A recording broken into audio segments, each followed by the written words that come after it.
Hello everyone, in this video of Flight Sim Fast, we're going to show you how to enter into a traffic pattern. First things first, you want to identify the direction that the wind is coming from at the particular airport that you're at. Currently we're flying into Wyndham Airport. Right now the wind is coming out of the west. Since this runway is facing towards the west, we know that the traffic pattern, if it takes left turns, which is the most common kind, is going to be taking a left-hand turn to the runway, taking off, coming around left.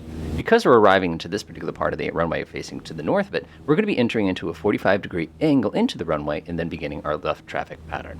If we come from the other side, things will be a little bit more complicated for us because we still need to get into this position. The safest method to do this would be to fly over the top of the runway, go ahead and do a large teardrop, and then enter directly into that on the 45 for that downwind runway. Once in downwind, you want to make sure that your aircraft's ground track is parallel to that of the main runway that you're going to be landing on in a few moments. It's also worth noting that your total distance away from this place is usually going to be between 1 and 3 miles, depending on the type of aircraft that you're operating.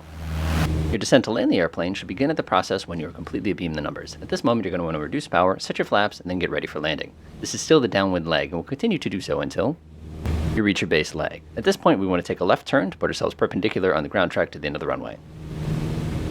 We're now in our base leg. We're going to continue this until we're ready to take a left turn onto our final. We are now on final approach. At this phase, we want to make sure the aircraft is appropriately set up for landing. We want to make sure our flaps are in the right position. We're going to make sure we're at the correct speed. Enjoy.